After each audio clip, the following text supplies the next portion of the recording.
Master. Very happy to be here streaming on Lichess as we do every week.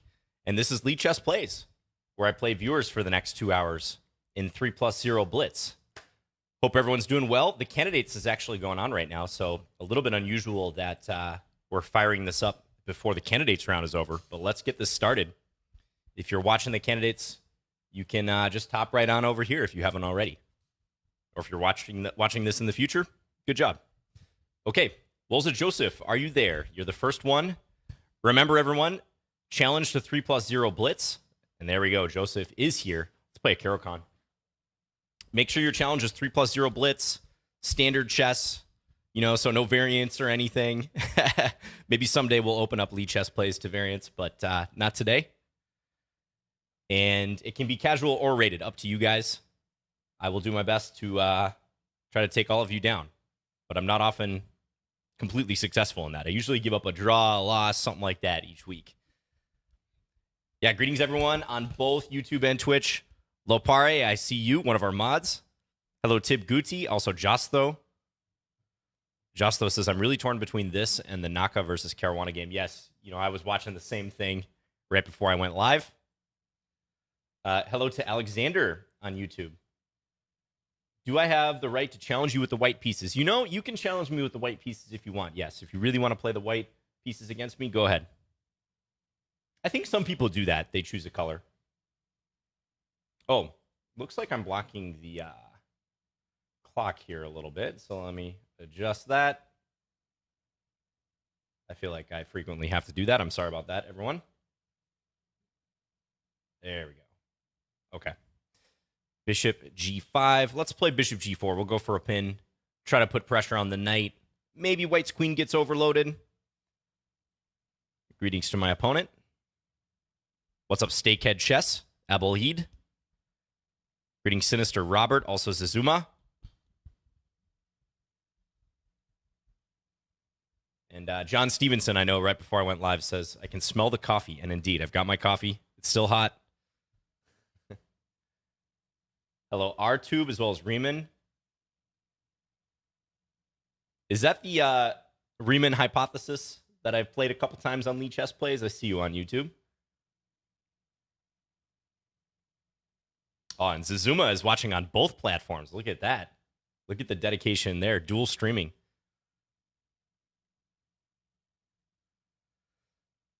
I might have to take a peek at the broadcast tab coming up. Maybe we'll take a peek at it in between games real quick just to keep one eye on the candidates' coverage. Although, in fairness, I don't want to spoil anything if someone happens to be watching this before the candidates for who knows what reason. I don't know who in their right mind would do that. As much as, I love Lichess Plays and enjoy presenting it every week. But the candidates is a pretty premier event. But who knows? Maybe I've got some serious fans out there who are like, John comes first. John and Lichess come first over the players in Madrid. If so, thank you if you're out there. Okay, kind of a sleepy position here. I would expect knight e5. I'm thinking, okay, queen d2. I really like this now because the pin is going to be seriously unpleasant for white to deal with. Knight e4 is a massive threat. Those are a lot of pieces converging on the c3 point in particular. So I'm going to win something here. Very nice of my opponent.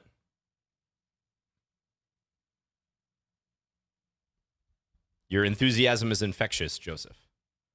Okay, let's take here. I'm on the queen, and then I can take this way and go after the rook.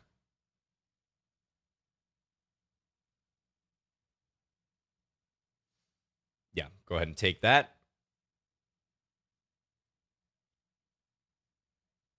Let's save the bishop. White was threatening rook takes a1 there, so we want to back that bishop off. I think I'll just button this up here. If queen b5, I can play queen d7 and break the pin. Okay, let's play one more prophylactic move, just stopping knight e5. Still trying to play some accurate chess, Trying to play good moves whenever possible. And there we go. Oh, Joseph even gave me 15 seconds at the end. Very kind. I hope Joseph wasn't expecting me to reciprocate there. I feel a little bit guilty if that were the case, but thank you for the game, Joseph. So obviously time was a big factor. You know, one just observational thing. So a lot of amateur players, when there's pawn tension early on in the game, or really at any point in the game, but you see it a lot in the opening, especially openings like the Caro-Kann or the French defense where there's a clash on the d5 square, d5, e4. A lot of amateurs only think in terms of capturing or pushing. But in fact, like if you're white here, you don't necessarily have to do any of those options, either of those options. You could play knight f3. That would be the main move here, just developing. You've got the knight defending the pawn, so that's completely okay. If black plays d4, you can rotate the knight here. This is completely fine for white.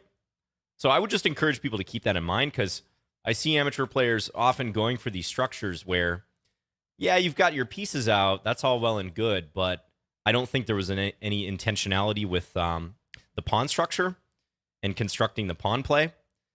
This type of structure can be difficult for white to make something of, and often the d4 pawn can be a target. So thank you for the game.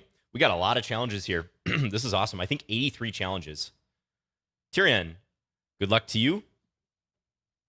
Maybe you're a Game of Thrones fan. I think that's the correct spelling of the Game of Thrones character, right? And this is 3+0. Very good. Okay, cool. Vahid asks, how can I challenge the master? So on Lichess, if you find my username, it's Fins, F-I-N-S. You can send me a 3+0 challenge. I think the easiest way is actually to go to your own profile on Lichess. And in the URL, this is how I do it. It could be a boomer way. But in the URL of your profile, it'll say your username. And just replace your username with Fins, F-I-N-S. So, you know, lichess.org/whatever it is. And Fins. And then you can click the little swords icon and challenge me. Let's play this. And if white goes bishop h4, yeah, I think I'm going to go g5 followed by knight e4. We're going to expand. I think this line is supposed to be pretty good for black. I'm bringing about a great deal of pressure here. Now, I think I've played this before, and I don't remember if I want to go f5 first or not. So I can take on c3 at any moment. It might even be the move d6 first, now that I'm thinking about it. Do I play that first? d6, queen a4, I can go knight c6. If d5, I play knight takes c3. That should actually be completely okay. So let's do that. But yeah, when you play this move, you always got to watch queen a4, right? Because that's just hanging in the air. And now f5. Again, I'm just reevaluating that. Okay, this time f5, queen a4 check, knight c6. There's bishop takes e4. Which could derail some stuff. So I think now I should take this. I'm going to cash in on the pin on the knight on c3, double up my opponent's pawns, and then play this move. I think this is probably the right way to do it. Now, white has some thematic stuff here, too. Sometimes the pawn d5 shove can make sense, trying to break up this, because if white doesn't have something like that, it can be very hard to take down this structure, the inverted bathtub structure, if you will. And here, I can win a pawn. I can win g2 if I want. I'm just thinking what manner I want to take this. Do I want to take here? Do I want to take the knight? I'm thinking I want to take the knight. Because this bishop's kind of screened out of the game, but yeah, I'm aiming for this pawn on g2. Let's go after it. Now, the only thing is I spent a lot of time trying to figure my way through those variations. I'm not a native Nimzo-Indian player from the black side. So I know some lines, some ideas, but it's not like a line I've been playing since I was a kid.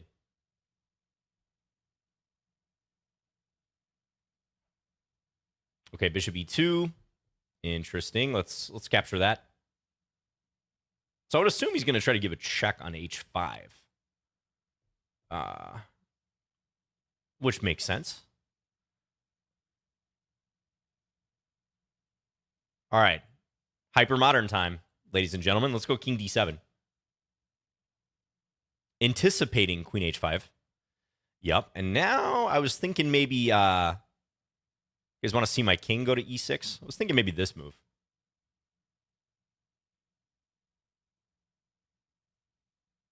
d5, perhaps knight e7. Take, take. King going to e6. I'm really going to great lengths to protect my extra pawn, but the position looks pretty solid to me, so I think I can do it. I had to defend my rook in the corner, so, I had to get the knight out. I could have maybe played pawn c6, but that didn't look... I don't know if I'm willing to go with the inverted bathtub that far. Okay, here, maybe now this move, though. Yeah, let's play knight a5. I like this now, because if d5, I think queen f6 is going to cover everything nicely. And I know these Nimzo-Indian players, they often play this particular move. King d7, or king somewhere trying to make their way to the queen side. So why not me? I'm not going to take this yet. I could capture that, but I'm going to hold off on that for the time being.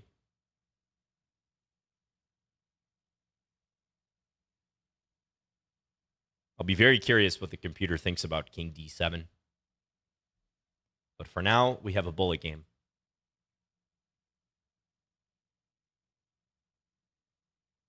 Yeah, now white tries to break through. Let's play e5 here. Perhaps threatening f4.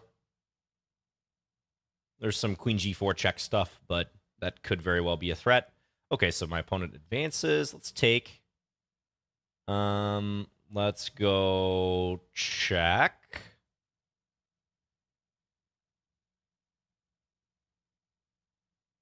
And now where do I want to bring my queen? I could take on c4, but you know what? I'm going to go here. I'm going to try to centralize. If rook e1, I think take this one.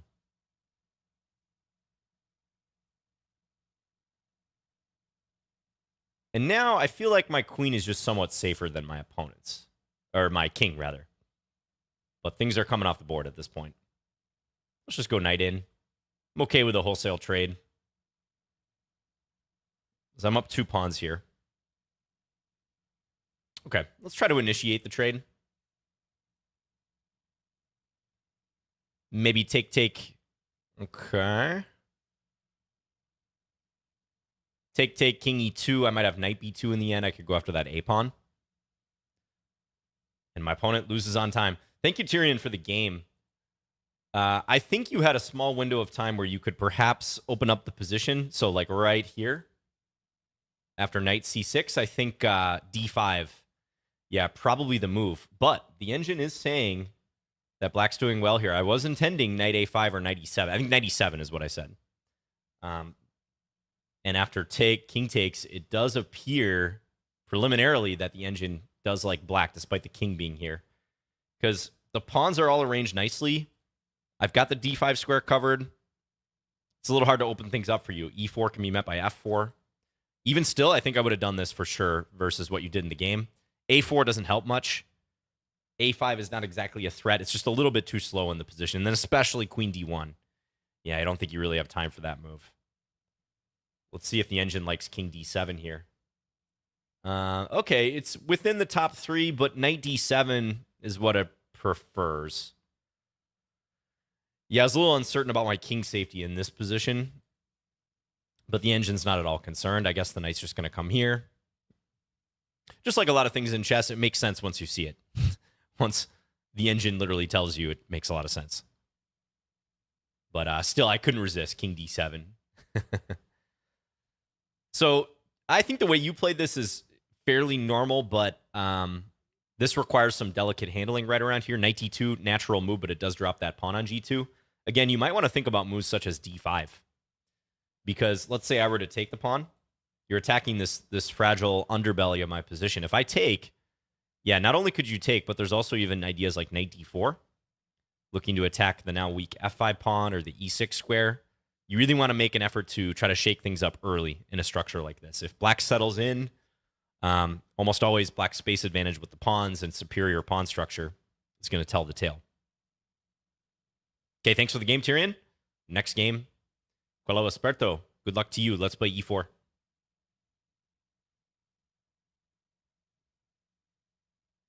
Greetings to Steven on YouTube. Thanks to all the viewers here. Yeah, it looks like our viewership's a little bit low right now. I think the candidates coverage probably has something to do with that. Ah, Quello, okay. You're playing the Queen D8 Scandinavian. Now, let's see if Quello knows their stuff in this line. Bishop g4 would have been a very common mistake. It would have allowed bishop f7. So I'm going to play like this. This is a line when I was studying the queen d8 Scandinavian. This is a line that I think gives black some unique issues to think about. So not committing to d4 yet. I might put the pawn on d3, but mainly I'm just looking to get the knight in a nice position before doing anything else.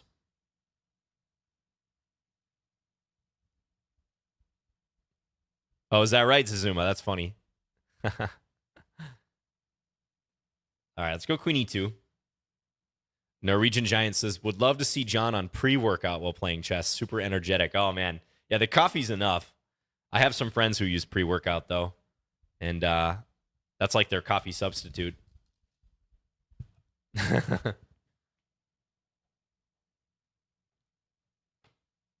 Shout out to Norwegian Giant. What's up, Magic Pig? Good to see you, too. All right, here, folks, I think I have a pretty typical tactic. Knight takes f7. I haven't fully calculated the ramifications, but as usual, I'm going to go for it. It just screams to be played. Typical idea when you got the queen and the bishop bearing down on e6. So if black takes, I take here. The only move, the only attempt is king g6, because black's going to get mated on f7.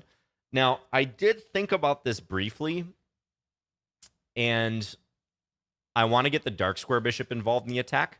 So I'm thinking I check here, king h6, then push the pawn, let's say d4, check, discovery, g5, and then I might play this typical h4 move. However, I see a potential defense, but that being said, I think I should still go for it. Unless I have d4 right away. This is a tough call, folks. This is actually a tough call, because ideally I'd like to calculate mate. I might see one in a slightly different way. Even that's not so clear. Okay, check here. Check, g5. Take, king takes, queen g7. If king h5, bishop e2. If king f5, I'm thinking g4 at that point. Knight takes g4 is forced. And then bishop d3 is mate. It's a weird mate. I think that's the way, though. Check.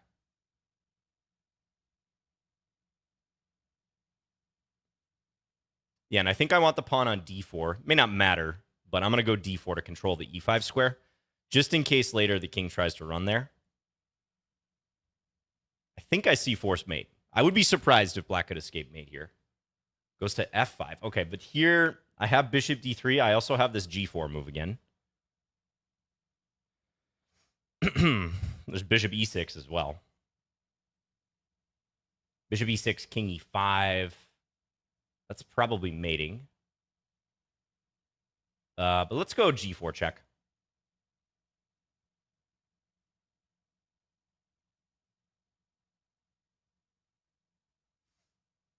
Keep the checks going. Trying to introduce more pieces. Black's pinned this way, so the king has to move.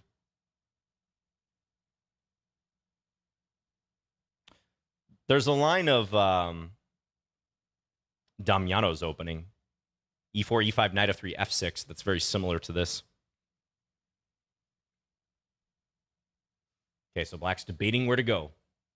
Where to hide with the king, but it's a very tough call. I mean, if king takes, I can get this rook involved. Yeah, goes to the center. That's bold. But I think this is going to get mated in short order. We might have a pawn checkmate, folks. Take d4. If king takes, check, which controls the c5 square. King e5, and then f4 mate. Yeah, we're going to get a pawn checkmate. Notice the queen guards the bishop. That's an exquisite mate right in the center of the board. If it was king of the hill, black would have won easily. But it's not king of the hill. Thank you, Quello. Yeah, so when I played queen e2, I think you got to take this knight. Got to capture in view of this knight takes f7 threat that I'm setting up. Because after bishop d6, knight takes f7, it's kind of too late. I mean, the computer's saying you shouldn't take the knight, but if you don't take the knight, as I'm sure you understood, you were winning there. So let's just take a quick peek here. Is this forced checkmate? If it was forced mate, the engine probably would have found it by now, so I'm a little surprised by that. Queen f7, only good move here. Yeah, there are ways to mess it up. I don't want to go bishop d3 because on bishop d3, king h6, notice my bishop is blocking the d pawn. There's no discovered check. I can maybe go queen e3, but that looks a lot less clear to me. So queen f7. Now, if king h6, I think I did calculate this to mate. d4, g5. Originally, I was thinking h4 here. That's a move that comes up in that aforementioned Damiano's opening. I won't go into that line for the purposes of time. However, I think black can play queen e7 or queen e8 against this. Yeah, queen e8, which is check, and look to trade queens. Otherwise, I would have time to set up a mate. So yeah, I was thinking g5, take, which is forced. Queen g7, king here, and then this move. Actually, I can't remember if I said bishop d3 or g4, but some combo of this. Yeah, I think I said this one because I remember saying this is checkmate, which looks kind of odd, but all the squares are covered. Oh, wait. No, there is king f4. Ooh, that's not checkmate yet. We got to walk the king down further. Okay, well, this would have been kind of interesting, but eventual mate. I guess if king here, check. Okay, we're not going to go down the rabbit hole too much, but there is mate in that line. So, wow. Yeah, actually, it goes from plus 20.3 to forced checkmate, so it finds it now. And here I didn't play the best move. King e6 was better. King e6, or bishop e6, rather, led to mate quicker.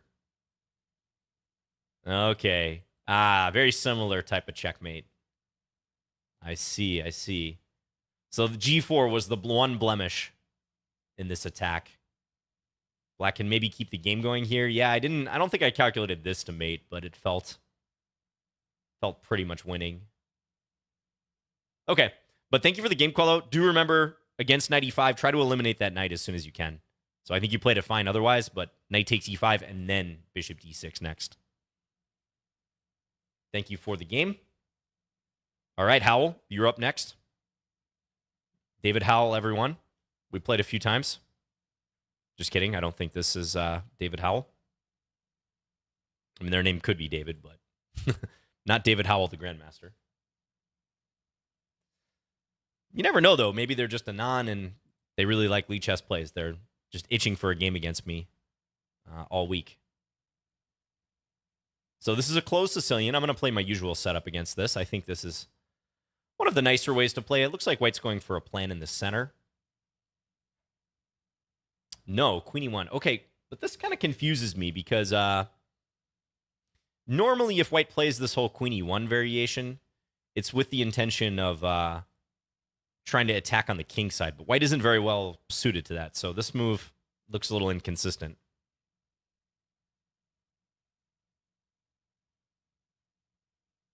John says, there's no way I'd miss this for the candidates. I can hear all about that later. Yeah, good attitude. You can only experience this live once. 2 threats here. I think I see one move that can get white out of this. One move here. Let's see if Howell finds it.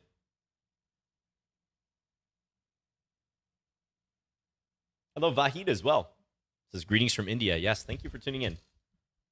Greetings to our viewers around the world. I don't normally ask this, but this is a good question to ask. Where are you guys from? If you want to put in the chat, where are you tuning in from?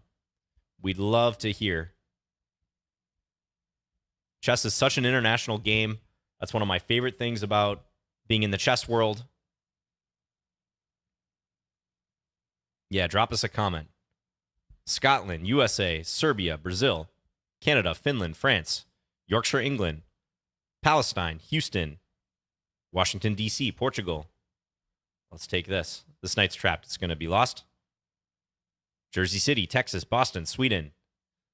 Sweden, says Norwegian chess giant. Yes, you're giving us a bit of a troll. I like it.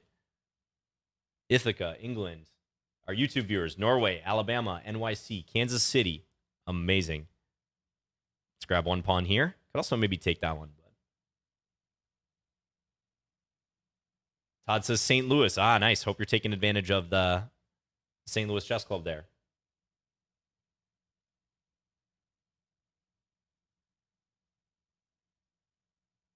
Appleton, Wisconsin. I know where that is. The Netherlands. Two 2 first-time chatters on Twitch from the Netherlands.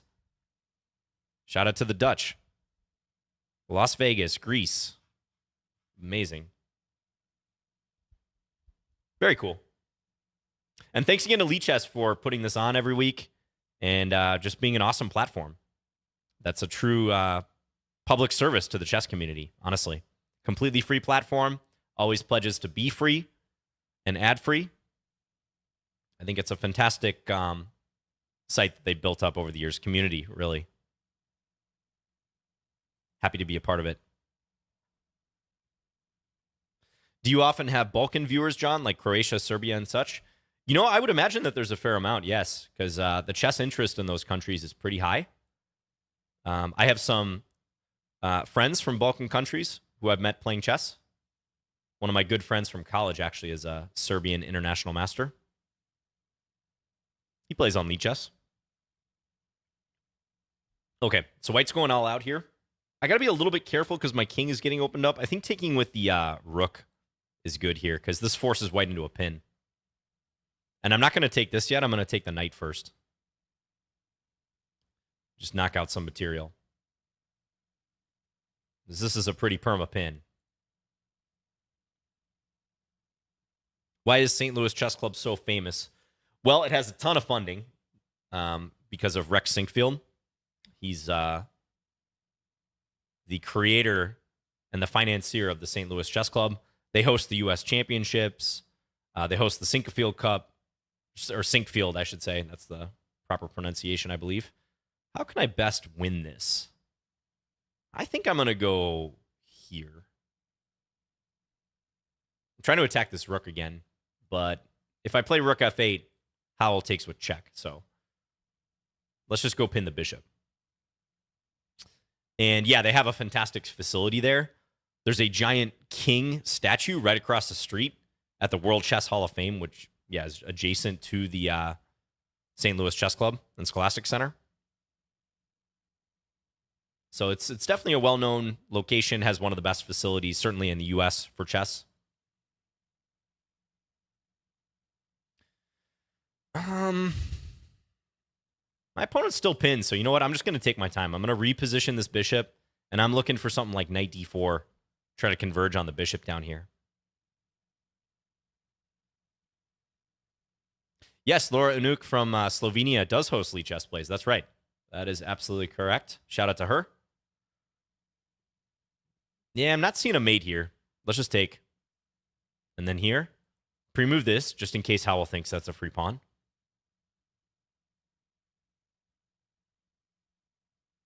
Doesn't look like it's going to work, though. Usually if someone thinks that's a free... Oh, I'm sorry, Howell.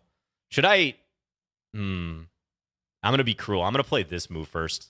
This is kind of a cruel move. And then take with the pin. Oh. Yeah, checkmate. All right, thanks for the game, Howell. Appreciate it, appreciate it. Yeah, so I think you maybe got your lines confused in this one, Queen E1. That's more characteristic of, yeah, some of the approaches where you actually have a chance to get your queen over here at some point. So these would have to be unblocked to do that, to pop the queen out. So not exactly the setup where you want to go Queen E1. I think perhaps on your end, D4 is the move here. You could totally advance in the center, kind of worked your way up to it. So to me, that looks completely consistent. Do you guys know in this position, the only move that avoids a loss of material for black, as far as I can tell? Which you guys wouldn't know what I can tell, but what do you think? What should white do here? Oh, let me hide this so you guys don't see the moves. Oh, yeah, that was you, Steven? GG. Shout out to Peter, says Hungarian watching from the Netherlands. Awesome. John is watching at their local pub. Very good. Enjoy the drinks. And Floris watching from Amsterdam, another Dutch viewer. Queen E2, yes, Queen E2. I think that's the only move here, because that defends the pawn and it makes sure this is not a fork. See if that's the case. Yeah, Only good move here, queen e2. Everything else is -4 or worse. Okay, thanks for the game, Howl. Let's keep motoring here. Per pixel. Let's play d4 against per pixel. All right, we'll go c4, play the main line. And a Dutch. All right, I'll play a line. I play this every once in a while against the Dutch. I'll go e3. Interesting move here, yeah. Let's play bishop d3. So this is like a Dutch Nimzo-Indian hybrid now. Let's go queen e2. Just so if ever black takes, I can recapture. Now bishop b7, I think I'm going to play f3. Prevent bishop takes g2. This is an interesting little setup. I'm trying to prevent black from using the e4 square, as you saw me do in that one game a few games ago. Staying very fluid with the pawns, not blocking any of those pawns with my minor pieces. Maybe someday I'll go e4. We shall see. Sorry, Sean, that you're sick, but you're still watching nonetheless. Hope you recover soon. Sam watching from Germany. Very nice. Next, I'm probably going to play a3 here. I'm likely going to castle kingside, but not 100% sure yet.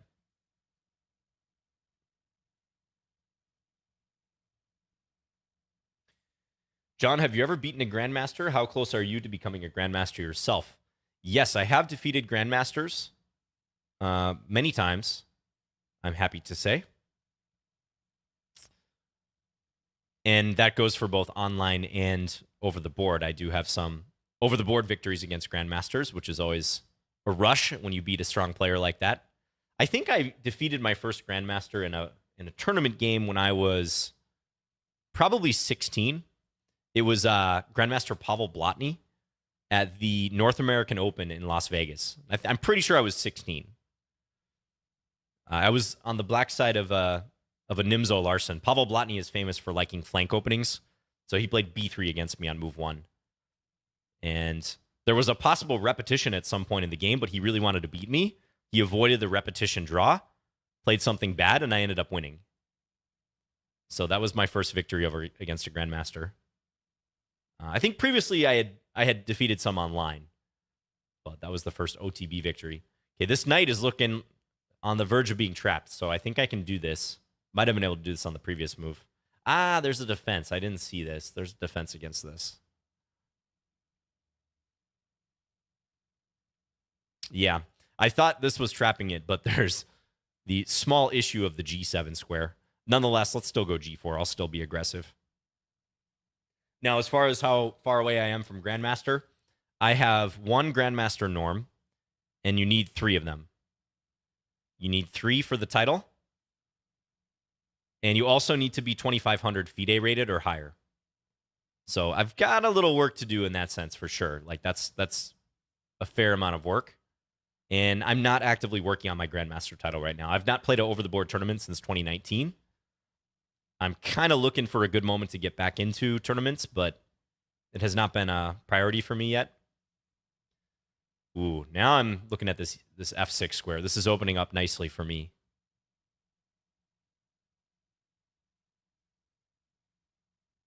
Oh, yeah, my pleasure, Sean. Thank you for watching the videos. Thank you for your comment. What's up, Arpitha? Glad to see you tuning in. Our numbers are on the rise, especially on YouTube.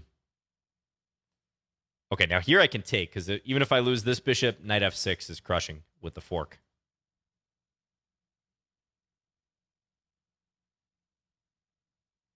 All right, let's swing this over. I think I'm going to land the rook on f8 with checkmate, because stands to reason black's going to go here, but then check, sacrifice the queen, and then mate with the knight covering g7. Thank you per pixel. You know, if I had to pinpoint one move that probably hurt you, yeah, and look at this. You're even better here. I could see that because I'm on the verge of overextending. But the one move I think that really hurt you was taking here. I was hoping you would do that. This is yet another moment. I was talking about pawn tension earlier. Maintaining the tension would help you because when you take here, I get to use the e4 square now. You're no longer covering that square with your pawn. and the floodgates of counterplay open up. You see it's +4. So that was, a more than 5-point swing.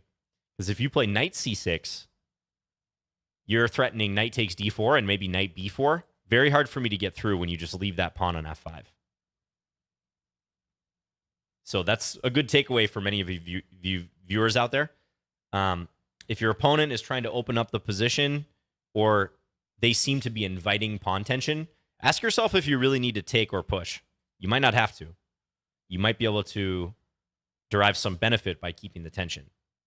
Don't just automatically assume take or push, which, to Per Pixel's credit, initially they did not do that. That was the right call, because here too that has the same issue.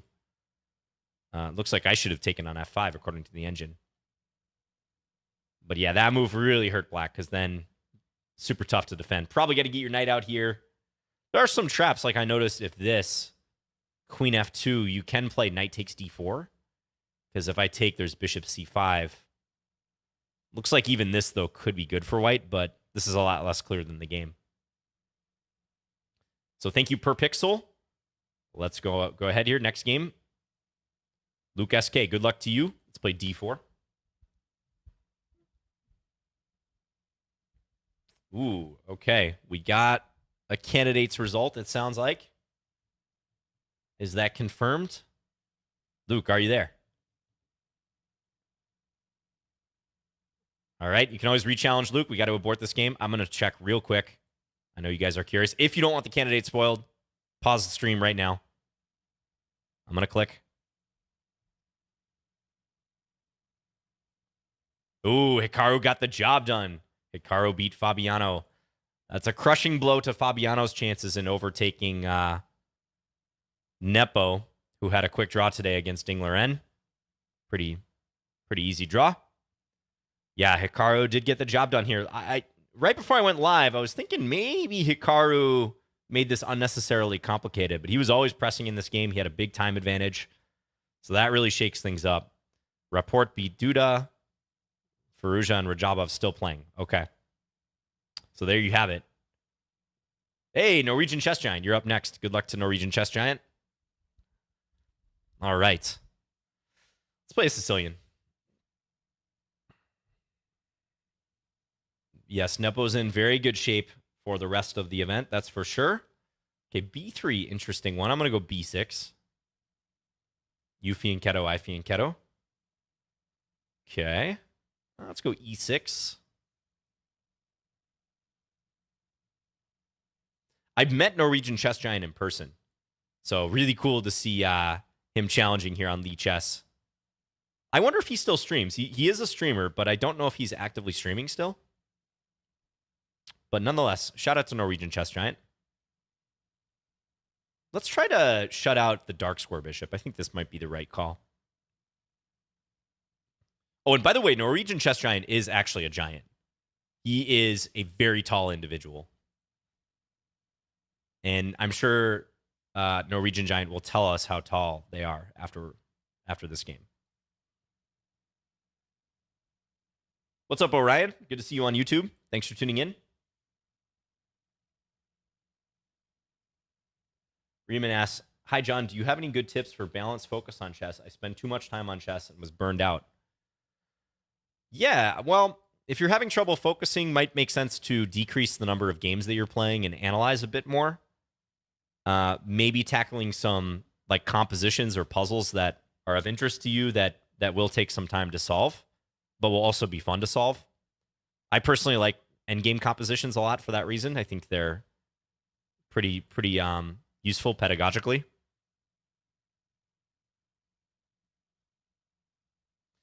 Okay, C3.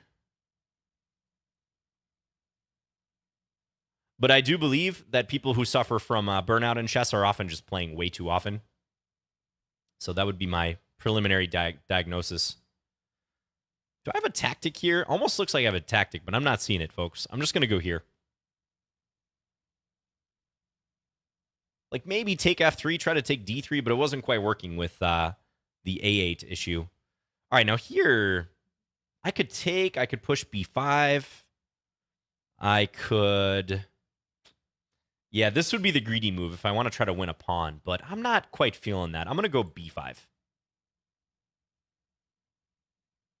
I think this pawn's always going to be weak. I'd much rather maintain the integrity of my structure and make white find some tough moves. Yeah, Norwegian Giant's trying to blow this up in the center. Makes sense. Okay, now might be the time to take this. It may be time. I'm going to do it.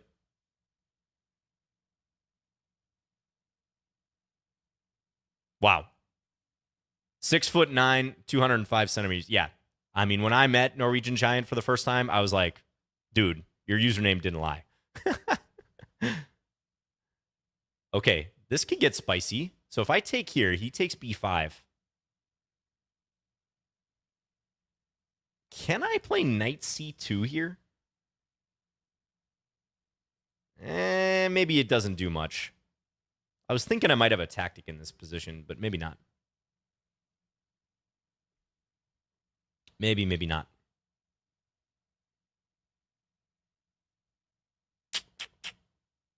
Yeah, I think I misplayed this against the Giant.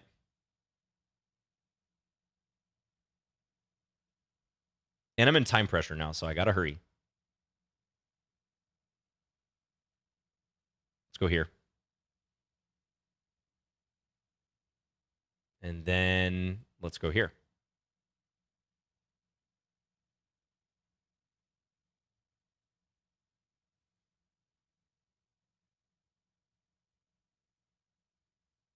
Do this.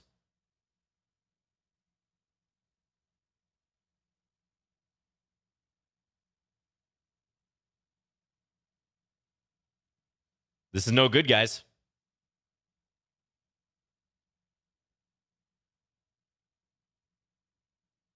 The Giant is pressuring me.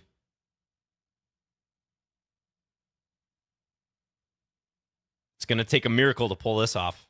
Oh, Norwegian. You didn't do that on purpose, did you? Don't throw against me, Norwegian chess giant. Another backwards capture of the queen with the knight. Oh, mouse. Oh, you meant to go to b7. Oh, man. I asked for a miracle and it was granted. Oh. I was dead losing here. I think you should probably just go into this ending. Take and take a7. That's got to be winning for you. I'm weak here. You're up a pawn. A pawn super dangerous. Yeah, you know, I think I probably botched it pretty significantly right around here somewhere. I went from a big advantage. I think I tried to finesse it too much. D4, I think, is a good practical decision because it forces me to come up with something good. Oh, I had knight e2 here. All right. Wow. I'm surprised I didn't see knight c2 with the fork. In hindsight, that looks pretty obvious, but I don't know how I missed that. I guess I was just focused on winning the pawn. But yeah, you know, after this, you're in the driver's seat, +1. Yep. I was trying to get you to blunder with this and allow queen takes a1. Oh my. Our stats are awful on this. Look at this. 144 average centi-pawn loss for white, 103 average centi-pawn loss for me. It's right underneath my webcam, so I won't move it. But all right, well, Norwegian, definitely a forgettable game for both of us, but thank you for the game. Good game. And I'm sure we'll play again. 2 bits, good luck to you. Thank you for being a Lichess patron. You got the wings next to your name. That is awesome. Good luck to 2 bits.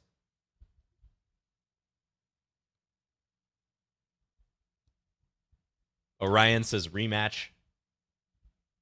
Yeah, Norwegian might challenge again, so you never know.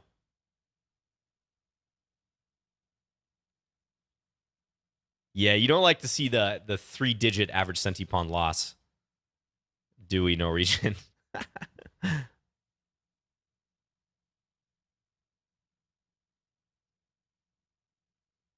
Oh, we have an Albin counter Gambit player. All right. Let's go 2 bits. Now, every Albin counter Gambit player loves this variation where you go e3, they take, or check, bishop d2, and then they take here. Or even in this position, I think is the more vivid version of it. You know that line where black under promotes to a knight? But I'm going to play a3 and cover the b4 square. And this can be a prelude to playing b4.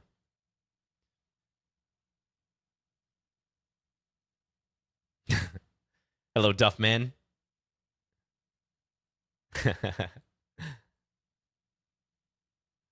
Yes, the average centi-pawn loss, it's kind of like a golf score or a handicap in golf. You want it to be low. You don't want it to be a high number.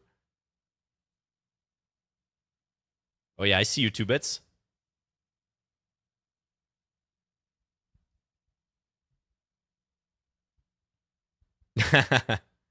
Anti-chess. Is anti-chess that variant where, also known as loser's chess? Where you try to intentionally give away your pieces, and if your opponent can take one of your pieces, they have to do so, and vice versa.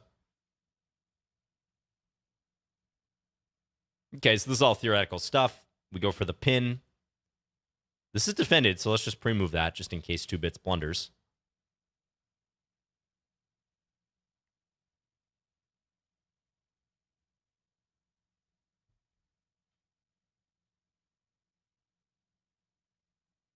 Anti-chess is solved. Really interesting.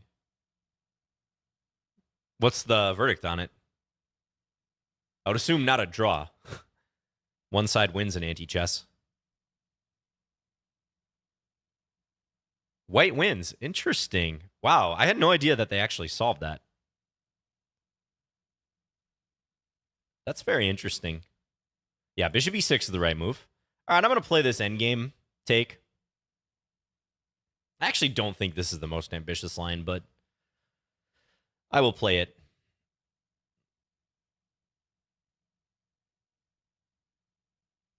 Oh, yeah, checkers has been solved for a long, long time. Wasn't checkers solved in, like, 1991? All right, yeah, black had to take the pawn there. Hey, have you guys heard of progressive chess? I'm sure some of you have played that. That's another one that I wouldn't be surprised at all if it were solved. Let's castle this way. Progressive chess is where, white to move to begin the game gets one move. Black in reply gets 2 moves. Then white gets 3 moves in a row. Black gets 4, etc.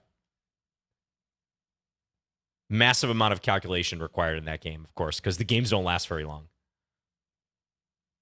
When you get 3, 4, 5, 6 moves in a row, you can do a lot of damage. All right, let's snatch this pawn. But therefore, I would imagine that progressive chess is also solved. Let's go here. If black brings the rook back, I'll just retreat the bishop.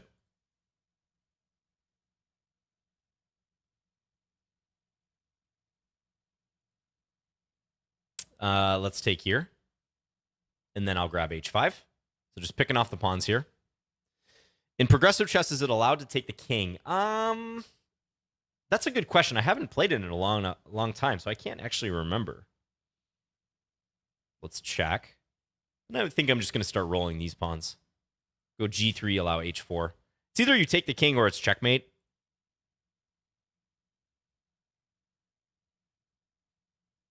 I think it must be... I think it's probably checkmate. I could be wrong, though. Someone in the chat will know. I think if you can set up a mate at the end that, negates all their replies, then the game ends. Fork.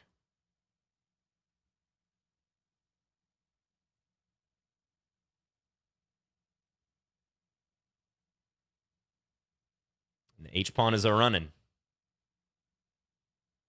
H-pawn is almost unstoppable. Okay, thanks for the game, 2-bits. Appreciate it. Thanks again for being a Lichess patron. Uh-huh. Oh, you did a spectator note. Aha, that's what you were trying to type in the chat. Yeah, so you played this fine. It's just that on queen takes d4 and the trade here, you got to take this pawn. Got to take the pawn on c4. And I think that's more or less close to equality. In fact, if we look in the Masters database, We see that queen takes d4 doesn't get played. This is one thing I always instinctively want to take with the queen here, maybe because I like queen trades, but bishop takes d4 I think is supposed to be more ambitious. And there's some theory here, as you can see. So thank you for the game. After you decline to capture that pawn, I think it's just clearly worse for you. Down a pawn and kind of tough to unwind for you as well. Probably should throw in like f6 or something to block my bishop. Thanks again for the game. Moving right along here. All right. Another Lichess patron. Riley Scott, you're up. Let's play c4.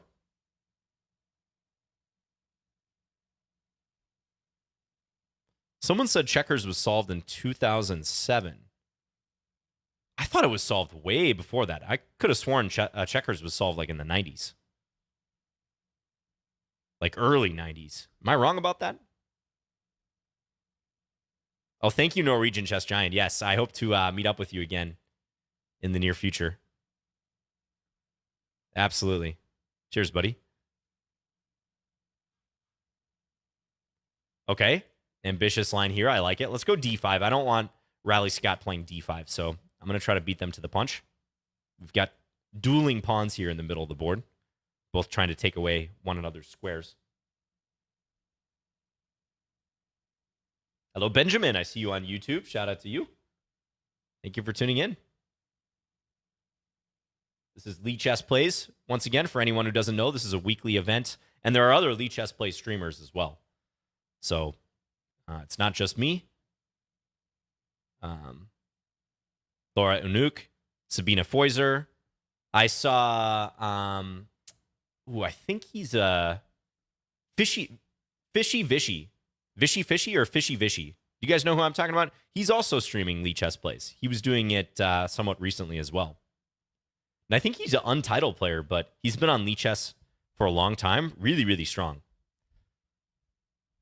So there's a number of us in the mix. Fishy Vishy, yes. Very strong. I looked him up. He's about 1,800 FIDE, but he plays way stronger than that. He's underrated. So shout out to Fishy Vishy. So we're getting the knight involved.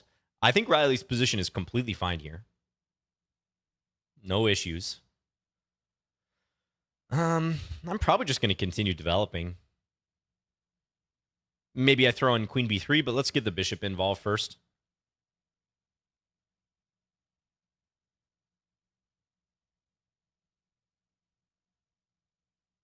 Hello, Queso Fresco. Yes, I hope we get a game in today.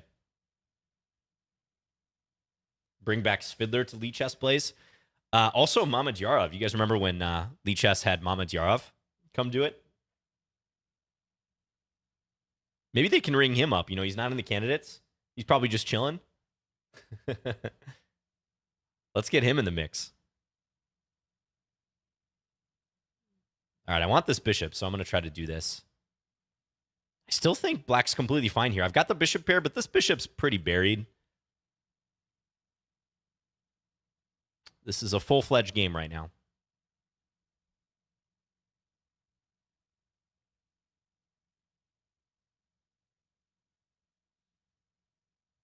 Oh, so people are talking about checkers. And whether it is actually solved. Polar Cow says there's a difference between a weak solve and a strong solve. A weak solve means you can prove a win, loss, or draw from the starting position. A strong solve means you can do it from any position. Yeah, in that case, I thought it was strongly solved. But maybe that's what you're referring to in 2007. It was strongly solved. Checkers is a weak solve. Ah, interesting. Interesting. Oh, I think I might have just blundered. I think G5 was possible there. I got to be careful in this position. Let me try to regain my bearings. This knight is super annoying, and it can jump into B3 at any moment. Still, though, I think I should go here. Knight B3, I think I can take C8, so let's do it.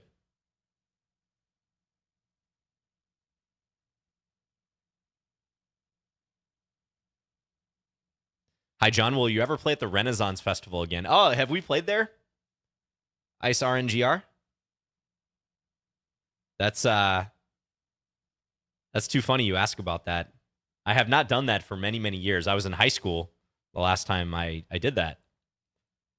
But depending upon where you guys live, I think this is really common throughout the world. But we have a Renaissance festival here in my state. And, you know, people dress up.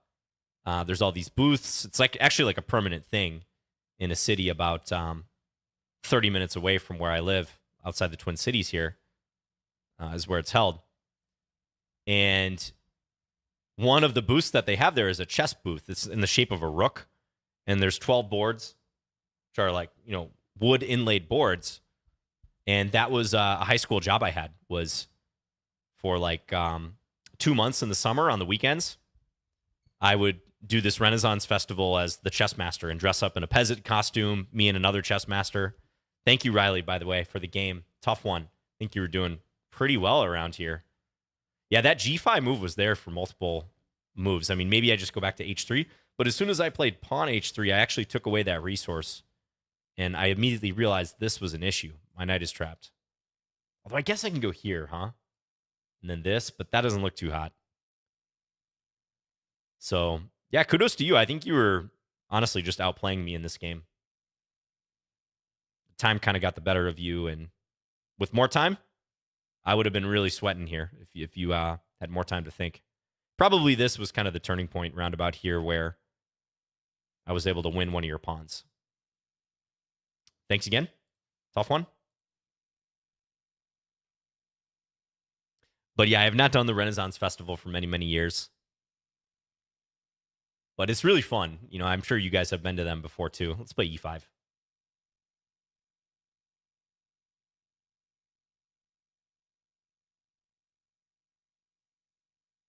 I remember one time, so I was doing our Renaissance Festival with Sean Nagel, who's also an international master from my state.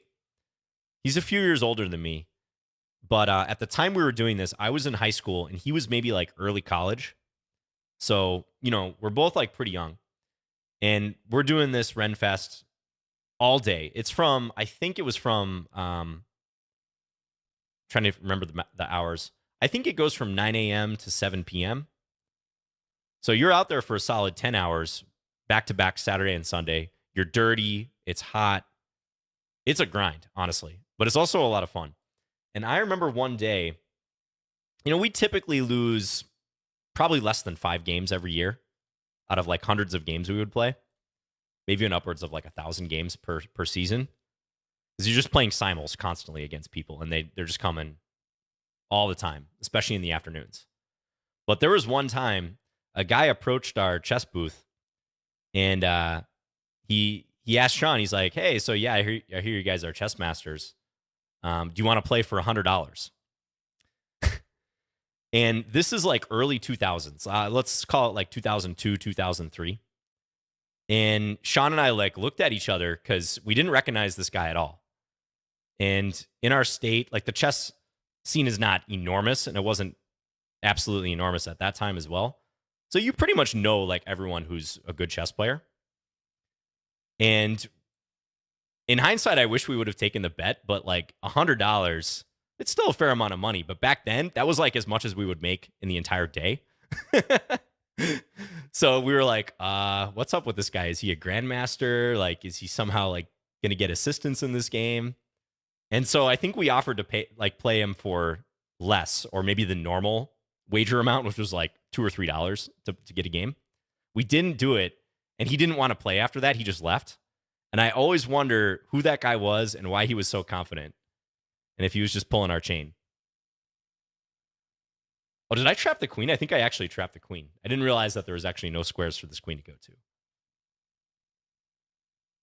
But I especially wish we would have taken him up on the game, because that was long before like, oh, queen e7. I'll give you a take back, a slip. I'm going to give you a take back because I'm really curious where you were actually going to go. Oh, sorry.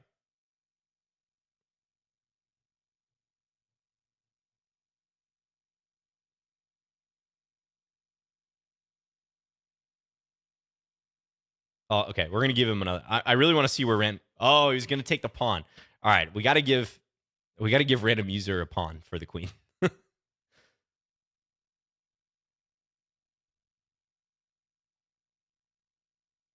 But yeah, that's just okay. And white resigns.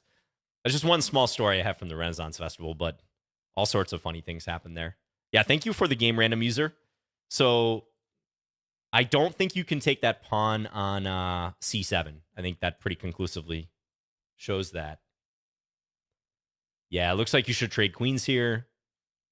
And modest advantage for black, even though the material is equal.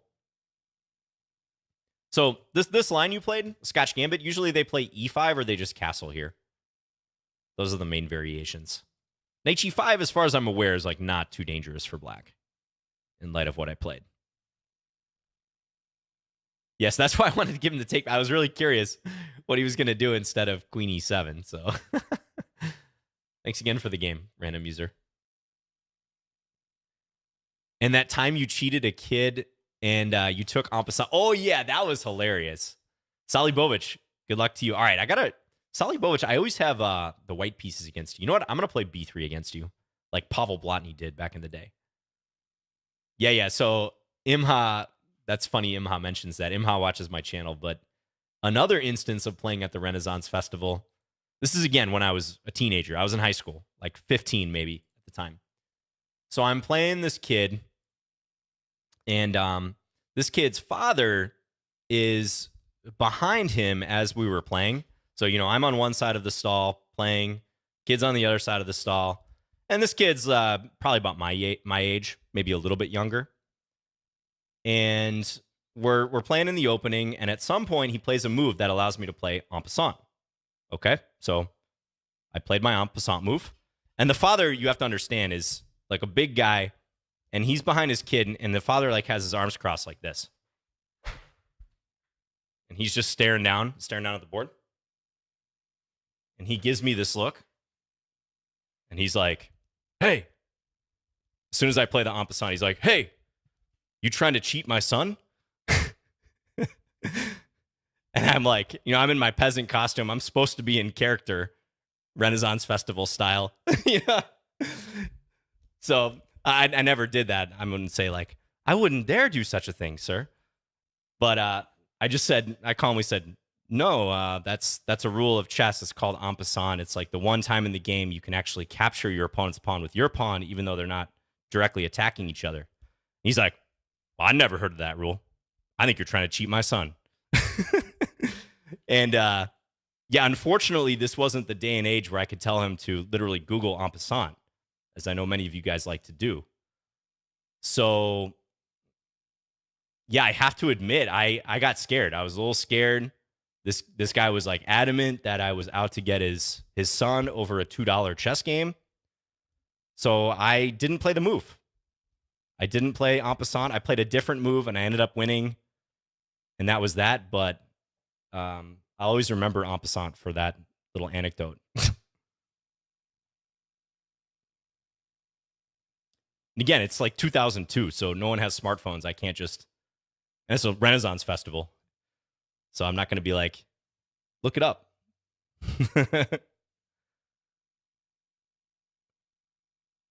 Yeah, he didn't know that en passant is mandatory. Yes.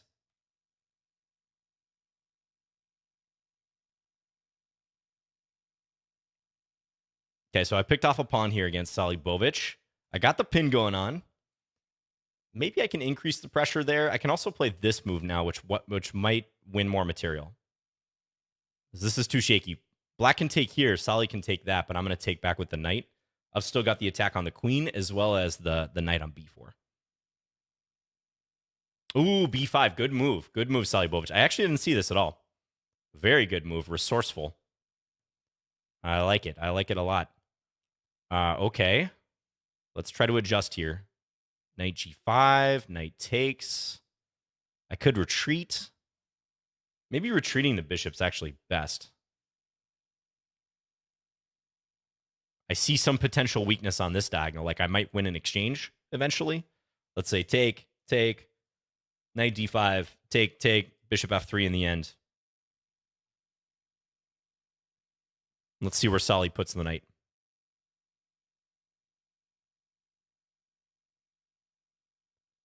Uh, Yeesh in the chat says, honestly, en passant without Google does sound like an absurd cheat if you've never heard about it. Exactly, yeah, which is why I could understand where he came from. And actually, there were times where if I could tell someone was like a total noob, I didn't like Castle, en passant, even like promotion. You sometimes had to be kind of flexible with people. But like that incident really highlighted just how spotty people's knowledge of the rules is.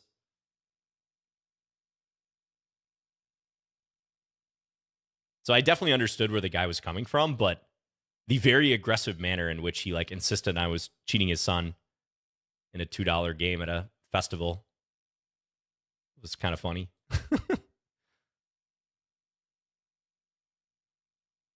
Long range attack. Sally's going to notice though. Now let's play here. I think this just makes sense to take away this square. How much of the $2 did you get? Yes, I think we got the whole thing. In terms of prizes, so if someone beat the master, you would usually get like one of these Renaissance Festival mugs, which is pretty cool, like ornate mug that had like a dragon on it.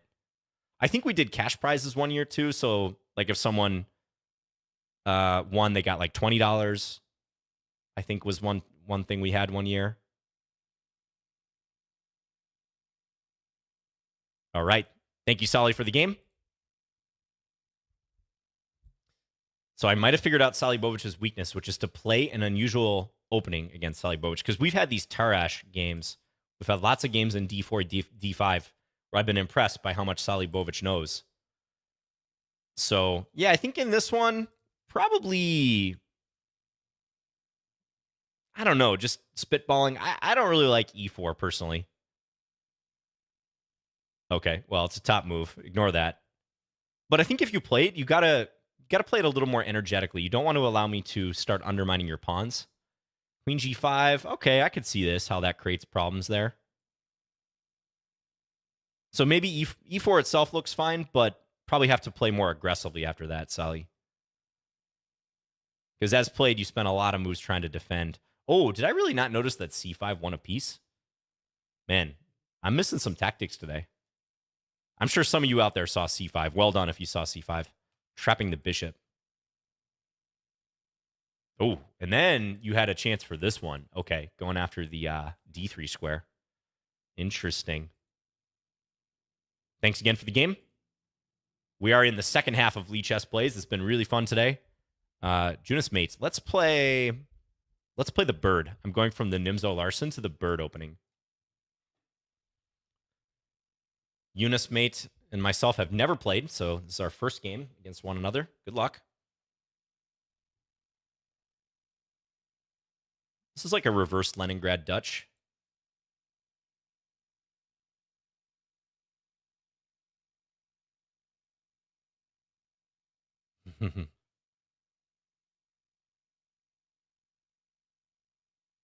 Yep, that's right, Vindictive. Yes, Lichess Plays is a 2-hour extravaganza. 2 hours every week. And also other Lichess Plays streamers who do it, they also do 2-hour streams. Okay, this is a very aggressive setup. I feel like I have to be kind of careful against this. You know what I'm going to play? I'm going to play C4. This is a highly unusual call, but I'm kind of a bit fearful of this combined with this pressure. So I don't want Eunice playing C4 at some point with check. What do you do there? Run around clad in old clothes, fencing, chess, old food, etc. Pretty much. Yeah, that's what Renaissance festivals are like. There's definitely a lot of drinking that goes on. They got the beer, they got the mead. If you think of any like modern fair festival, it's basically just like a more old school version of that. One unique thing they had at the Minnesota Renaissance Festival that was always entertaining to watch, they would do like insult tennis, they called it. So you'd have like competing teams of people who worked at the festival who would just go back and forth like insulting one another, and would often be like pretty bawdy, you know, like not necessarily family friendly, but you know, it's a festival, and people just loved it. And that event was pretty close to where our chess booth was, so we would often like go on our breaks and like watch it. It was hilarious. Is it for adults also? Like if I were in the US, could I join it? Oh, absolutely. Yeah, anyone can go. Adults, kids, families are out there. A lot of people dress up, even if they're not part of the festival. Like tons of the people who come just dress up.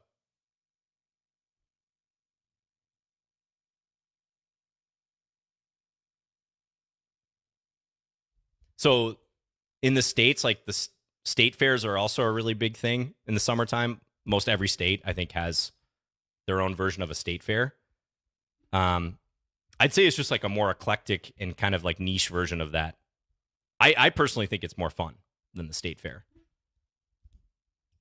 The food at state fairs is usually better, but I actually think these Renaissance festivals are much more fun. Ooh, queen trap alert. Watch out for the rook lift. Do you even rook lift, bro? I got my reps in today. Yeah, this queen is trapped in unusual fashion. This square is taken away by the knight, so Eunice has to give up the queen. All right, now I could take here. That strikes me as a little bit greedy, though. Let's go knight e5. Attack this.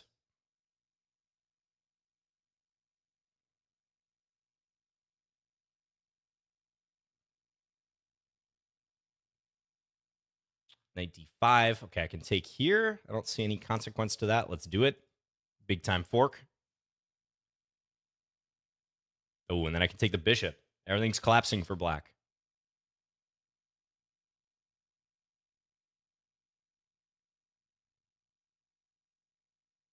Trapping queens all over the place. And yeah, more so I'm the beneficiary of some blunders my opponents are making. Like Norwegian with the very generous queen c6 mouse slip.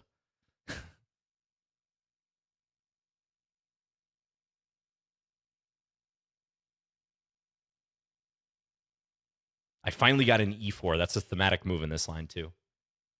Let's take this way. All right. Thank you for the game, Eunice, mate. I think the position was kind of interesting after c4. I'm not exactly sure how you should handle this. I mean, maybe you could take and then jump knight d4. I always had knight a3 as an idea. Just kind of a quirky position, you know? Yeah, the engine does want you to do that. Take knight d4. Knight a3 or queen d1 because I got to guard c2. But your knight is pretty strong here, at least for now. Take. Yeah, just a unique position. As played, I didn't really like the way you handled it with castling queenside. I think castling queenside is very dangerous. And in light of the game continuation, just losing. But honestly, after b4, I feel like I have all the momentum here. This is another typical thing in this reverse Dutch Leningrad position. Expanding. When you're going to chop down a tree or attack a pawn structure, what do? You try to chop it down at the base, right? So I'm attacking the base of the tree here, this mini tree. And that's unpleasant for black because you hate to have to take and allow things to unfurl here. With my light square bishop, b7 might be a long-term target too. So I think that kind of shows the potential downside of having your queen on b6, honestly. Thank you for the game, Eunice, mate. Okay. Geek or GC.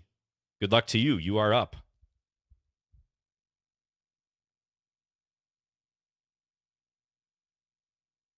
Let's play d6 in this one.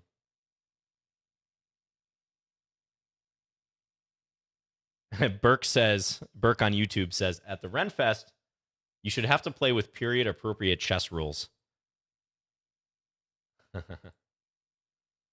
Which I guess in the case of chess, like arguably some of the piece movement, like queen, for example, the role of the queen over time greatly appreciated. So yeah, maybe in some versions of a Renaissance festival, that would be an interesting way to play it. Oh, and my opponent fell for a typical fork here, by the way. I'm getting in e4. This is one virtue of this setup for black. And it's kind of why I think against the d6 approach, the London just loses a lot of its value. This is a mainline variation, but that's my personal opinion. Yeah, watch that e5, e4 idea. That is pervasive in the London. The queen would be a vizier or a furs. Yeah, that's right. Exactly, Florida. You know your chess history.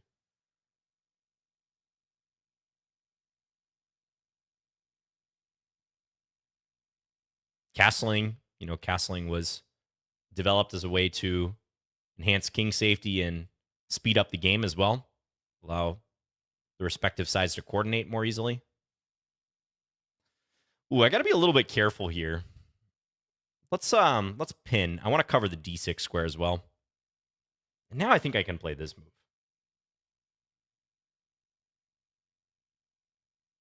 Yeah, let's go here. I again still have to be kind of careful with the move order because my bishop is hanging on f5. Do I care about that? Should I allow it? Should I throw in this move? Should I throw in this move? If I throw in that move, then queen takes.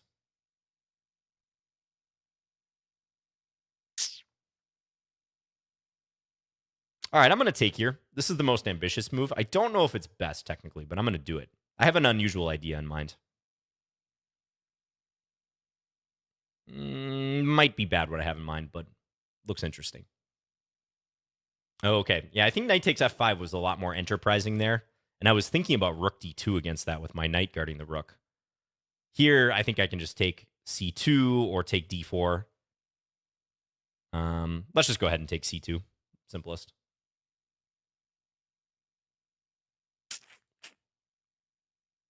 We'll go knight d3, hit the bishop. The rooks should be in the shape of turkey legs and edible. Yeah, that's another huge Renaissance Festival thing is turkey legs. That's probably like the staple food there. Probably not a whole lot of vegan or vegetarian options at Renaissance festivals. It's a pretty meat-heavy situation there.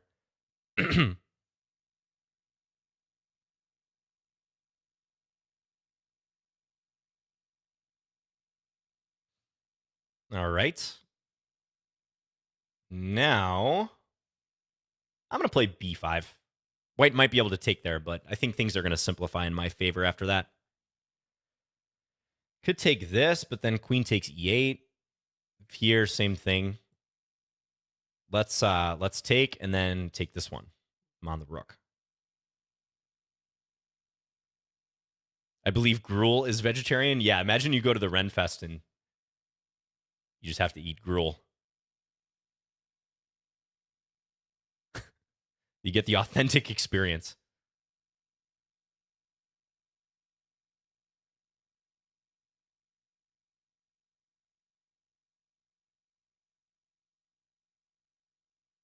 Josto says, strange as turkeys are North American, so wouldn't be anywhere near the European medieval dinner table.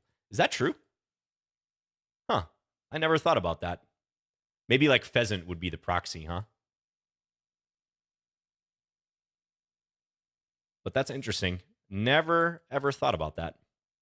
Okay, I got to convert this. I have 16 seconds. This is still going to be quite challenging as I'm babbling about gruel and turkey legs and whatnot.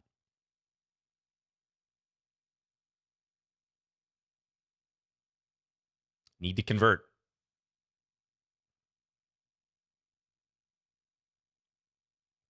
This is going to be challenging, folks. I'm pretty good at bullet, but okay. I think I should be able to do this. I think. Well, especially now that I can cut off the enemy king. Let's go. Can pre-move. When you can pre-move safely, yeah, now I can like pre-move the rest of this out. Then it's really nice. Cage theory, when you can cage the opponent's king. Thank you, Jeez. Thanks for the game. Yeah, so typical little trap I set up there. Quick quiz for you guys. Some of my students that I've taught this line will know this question, but so in this position, you saw what I was trying to do. Queen e8, looking for e5, e4. Remember, two minor pieces on the same rank with one square in between. That's a pattern for a pawn to attack them and fork them. Do you know why I play queen e8 and not rook e8 to set up the same thing? It's a bit of an advanced question, but why queen e8 and not rook e8? I'll give you guys like 10 seconds to answer that while I sip my coffee.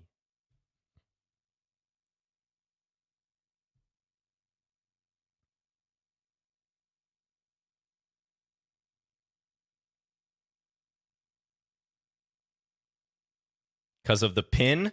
Also, Valendreth, first time chatter. Thank you, by the way, for tuning in. Says, otherwise, bishop g5 stops the tactic. Very good. Yes. You are both correct. So if you play rook e8, let's just compare. You can find a lot. You can understand a lot in chess by comparing similar looking but slightly different variations.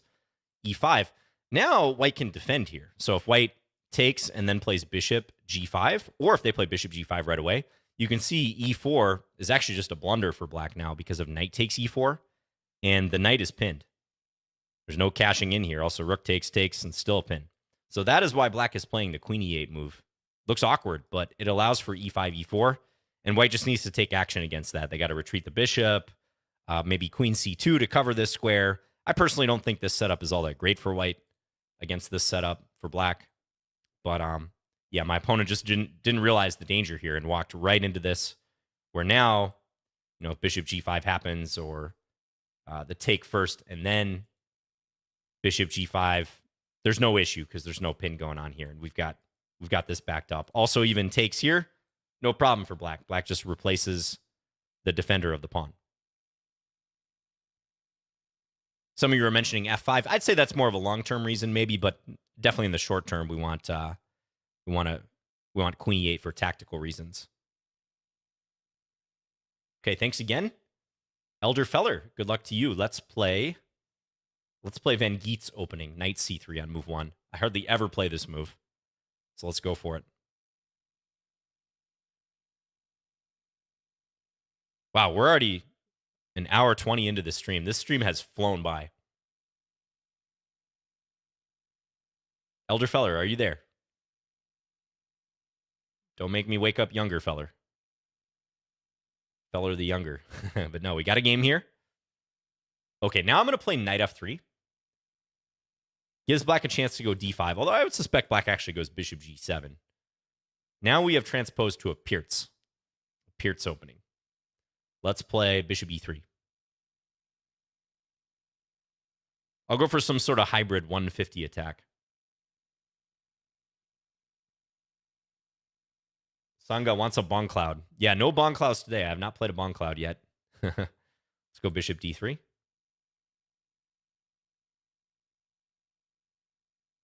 Thank you, Lee, by the way, asking if I teach. Yes, I do indeed teach. You can send me a message on Lichess, or if you go to my personal YouTube channel, you can find my my business email there. That's probably the best way to get in touch with me, to be honest. Let's take this. I think I'm going to go e5. Also, by the way, on Lichess, some of you guys might not know this, but under Learn, you can click on Coaches, and that'll show you a directory, a very nicely arranged, up-to-date directory of coaches on Lichess offering their services. All different price points, geographic locations. So if you are interested in a coach who maybe speaks the same language as you, or you want someone who brings just a different perspective to the game, you have a lot of options to choose from in the coaching directory.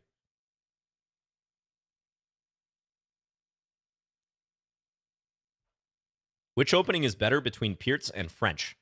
Yeah, that's pretty subjective. I mean, I think the French probably has a slightly better reputation.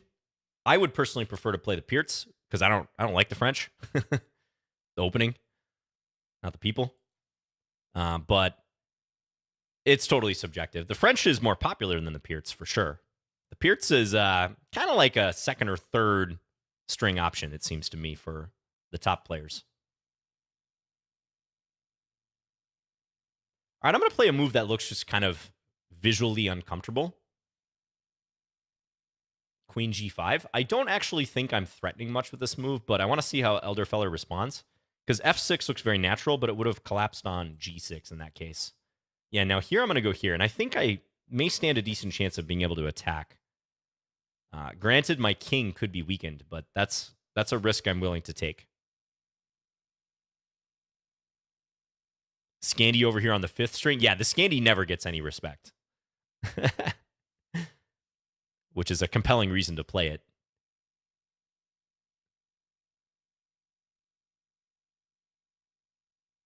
Pierce is tricky. I will say that Pierce is one of the most move order sensitive openings out there.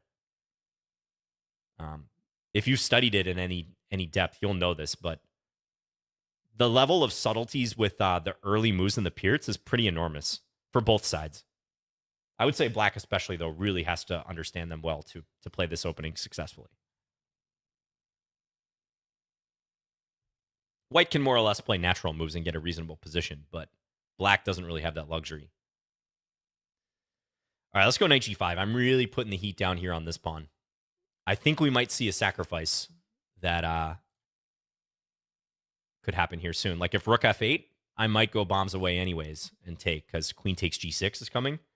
Yeah, let me just think about this for a second. If I take, rook takes, take here, there's king f8. So that maybe isn't quite what I like. I could take with a bishop here. That seems interesting to me too. Let's go for it. That's all I need to see. If it looks interesting, we're doing it. I'll be very curious. I think bishop takes might be stronger. I'm actually holding off on the check. This might be a threat is stronger than the execution type situation, because where does black put this rook? That's the big problem for black here. Now, if there, I was thinking this check, and then queen g6 next. King h8 is forced here. Otherwise, I'm going to mate with queen g6 check, queen h6. And on king h8, queen g6, I'm threatening this. Very hard for black to stop, because if takes, I'm taking here. And that's as good as a mate almost, because it's going to win the black queen. Yeah, I don't see a good defense for black here. Thanks for the game, Elderfeller. Let's see. That I think is an instructive moment. Sometimes when you're attacking the enemy king, it's actually better to play a non-check move.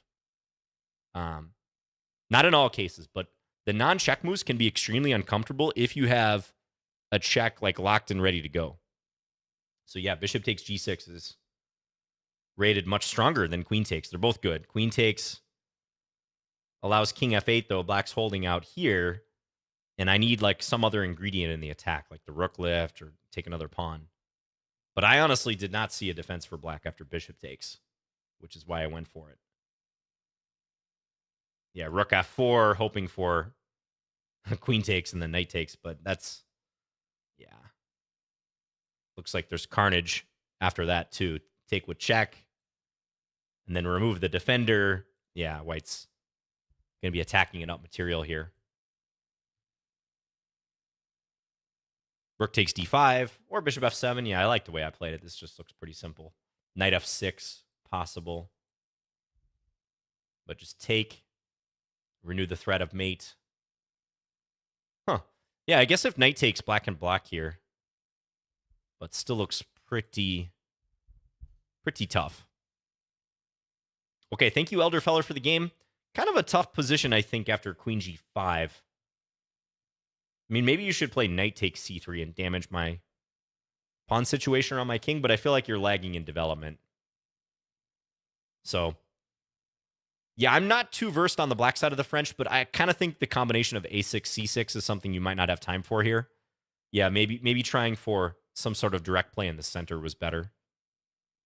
But thank you for the game. Ellen Nilsson, thank you for the raid. Appreciate that, Ellen. She is a Lichess streamer as well. I see her streaming in the directory quite a bit. Thank you, thank you. I think you stream on Lichess as well, don't you? But thank you for the raid. 57 viewers coming on over. Welcome, welcome, everyone. This is Lichess Plays. I'm playing Tejas Kundaru here. Hopefully you're there, Tejas. This is a 2-hour event, a weekly event where I play viewers in 3+0 Blitz. We have a good time. We chill. Looks like Tejas is not there. We're going to move on to the next game. And we've had some entertaining games today and some good discussion. 11 elephants. Let's play e4. So thanks again, Ellen. I hope you had a great stream. Let's play... Yeah, speaking of the French. I'm never really quite sure what to do against the French. I'm going to play a King's Indian attack.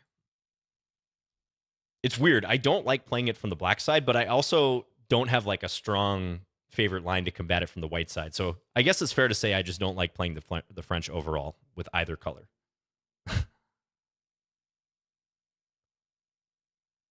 Good games, turkey leg talk. Yeah, exactly. We were talking about Renaissance festivals. Ortho Schnapp. Yeah, I could play Ortho Schnapp Gambit. I'm not too versed in that. I got to watch some Jonathan Schrantz videos. Need to brush up on my Ortho Schnapp theory. Okay, this looks a little sus. I don't buy this setup for black. I think black might have some issues here. But let's see. Because bishop d7 in a lot of openings, the bishop is better off on c8 in many cases. All right, let's establish the space edge here. Let's go rook e1.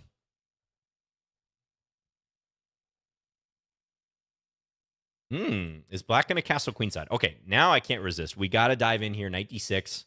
Now on the double capture, do you guys see what I have planned? I'm going to go c4. I think I was actually winning material no matter what, though, because even if black didn't take this and move the queen, I had queen takes d5, thanks to the pin here. So, yeah, knight d6 actually looks pretty strong. But now black's stuck on the file here. The knight is pinned.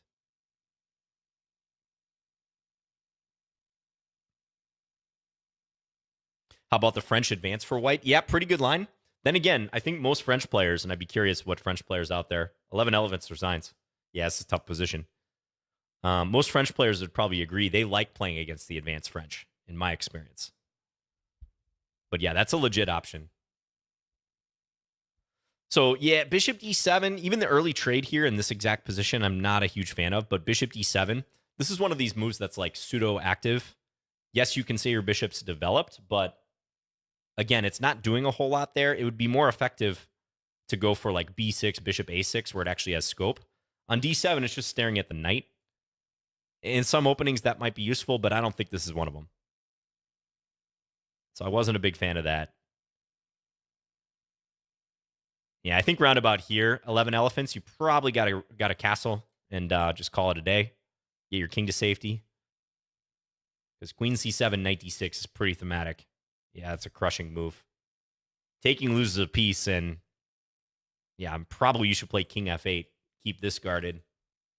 But not looking too pleasant here. Very, very cramped. I have other moves coming into the picture. There's a weakness on this diagonal, too.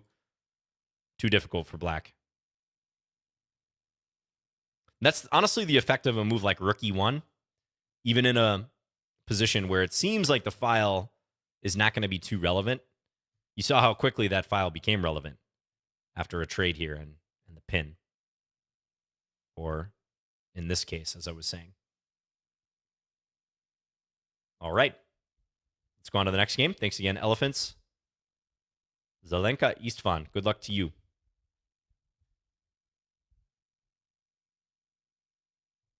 All right, the English. You can do a lot of stuff against the English. 1 second. How are you going to play your move and say 1 second? All right, I'm going to play b6. Oh, okay, got it. I thought you were saying, like, don't move, John. Wait, don't make your move. That was just a funny comment. All right, so Zelenka is muting the stream. I like that approach. They're going for maximum instructive value. And I'm going to play this, like, hybrid Dutch Nimzo-Indian. We've now, like, transposed to a D-pawn opening. Freeze, John. Yes, exactly. Freeze.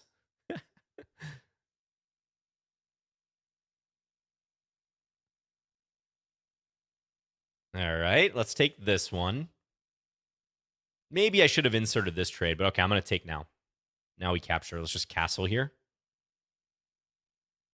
I'm probably going to go for this d6, knight d7 plan once again. Potential long-term attack on the light squares, maybe some sort of rook lift. Probably not right away because I'm running into bishop g5. Let's go here. I'm going to put the knight on c6 this time because maybe I can send it to a5. I guess there is knight d2. I probably should have looked at that. Knight d2, bishop d3, though, perhaps.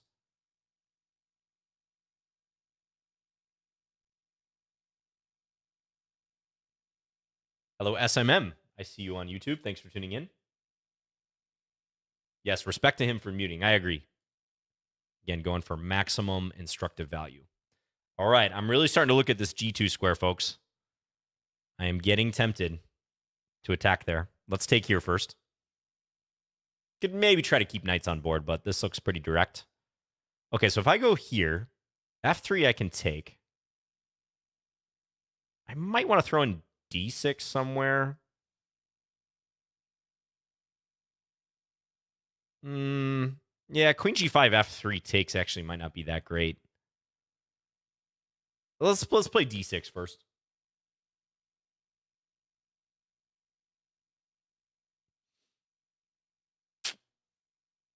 All right. I think I kind of had to play this strategic. I don't think it's realistic for me to get a huge attack out of this. Oh, D5. That's clever because now F3 becomes a threat. I do have to keep that in mind. My bishop might be in some danger. Yeah, maybe I messed that up a little bit.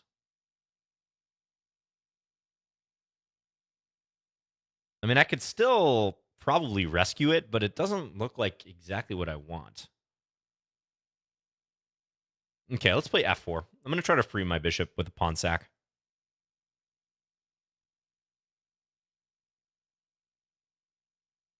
Hello, Lali. Greetings. All right.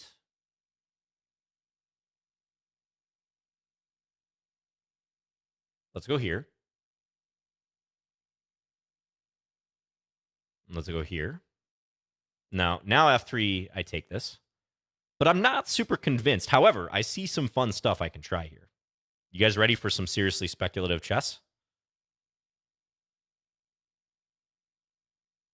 Guys, this might be one of the most speculative moves I've ever played on Lichess Plays. Buckle up. Are you guys ready?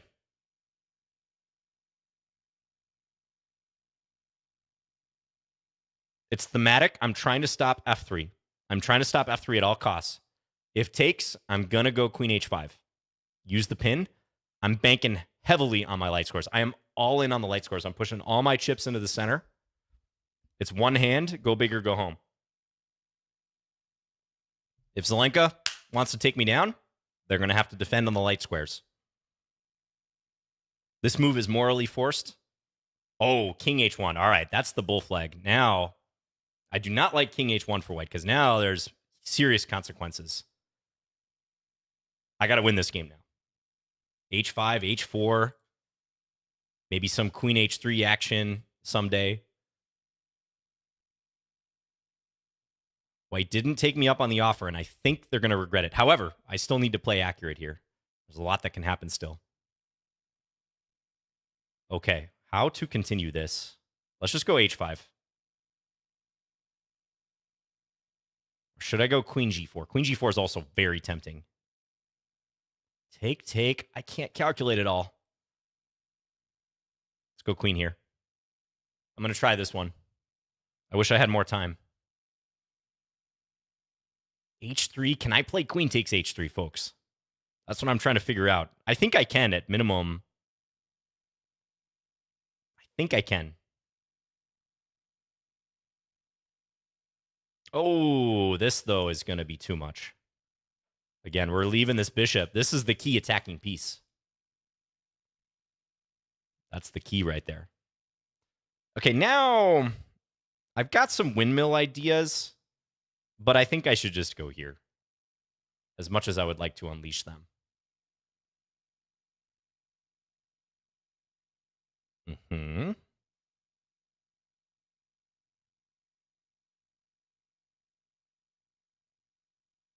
Yeah, now it's too much material. Didn't exactly get a straight up win there, but too much material. All right. Thank you, Zelenka, for the game. That got interesting in a hurry. Too complicated for a 3-minute game. I think we both would have been really interested to see what would happen. Okay, it appears the engine does hate Rook F3, but I know you guys appreciate it. The crowd appreciates. Wow, Queen G6 is actually better for black. Queen G6. Interesting. Threatening bishop d3. So the engine still says I have great chances on the light squares, probably because later I might get this move in at any rate, even if white covers here. Or, okay, I can see that. But yeah, rook f3. So my big idea with this is if g takes f3, I'm trying to stop white from going f3. That's the whole point behind this move and enable doubling. So if g takes f, I was going to go here, looking for take, threaten the queen, and then come in queen h3, queen g2 mate. However, yeah, white can do this and then come here, which looks horribly passive, but I would imagine white is winning here gradually. Looks scary. In a blitz game, though, this is a bit hard to find, and it looks scary. But I can't go queen h3 anymore. I'd have to try to build up slowly somehow. Knowing me, I'd probably start with e4 to stop white from doing this and this. It's not immediately apparent how white wins, but I think gradually they're going to untangle. Yeah, rook b1, maybe c5 somewhere. So pretty bluffy move on my part. But I would do it again. I would do it again in that situation. That does look scary, you know, especially from here. I got to agree with you always, or disagree with you, always play bishop f8. You flip this around, I mean, this just looks uncomfortable for white. You're very, very passive for the time being. It's not always going to be that way. I know a rook's a rook, but I can totally understand why white didn't go for that. Yeah, and after this, it's still kind of complicated. It looks like white should throw in h3 somewhere. Yeah, h5 was another consideration, just kind of trying to march down. Looks like that might have been better. So I was trying to figure out if white goes h3, if I could actually play queen takes. Oh, and that is the move. Queen takes h3. That would have been fun to play. And if take, go for this, discovery. Not rook takes g3, because although that might be good too, there is f3. That's a lot less clear. So take here, check. King g1. Okay, I guess this is just winning for black, which makes sense. But as played, white took here, and too much material at that point. Okay, thanks for the game, Zelenka. I think you came up with some good ideas in the middle game, especially this d5 move. That was nice. Looks like it's about equal, but I felt like I was actually perhaps somewhat worse here, or had to come up with something. So, good game. Thank you very much. That game's definitely worthy of some analysis. The Thesaru Gambit. Good luck to you. We've got time for a few more games.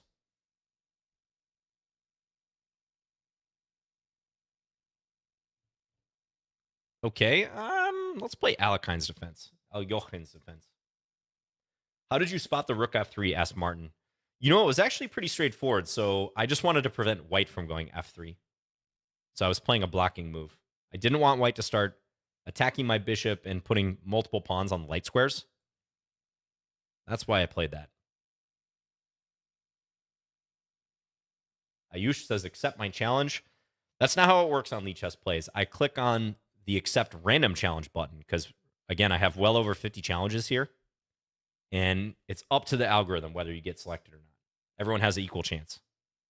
Doesn't matter when you challenge. As long as your challenge is in there, you've got as good a chance as anyone else. But I don't selectively accept the challenges myself.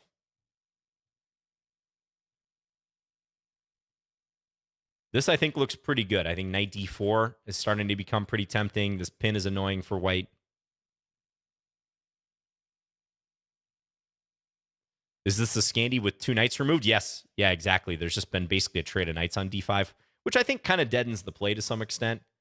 I think it calms things down more. I actually think it should be easier for black to equalize in that sense. The queen is pretty secure here. Let's drop this back. I just challenge you if that's okay, John. Yes. Oh, yeah. By all means, please feel free to challenge me. Just do not be offended if the algorithm doesn't select you. It's not your fault. Just like Goodwill Hunting. It's not your fault. It's not your fault.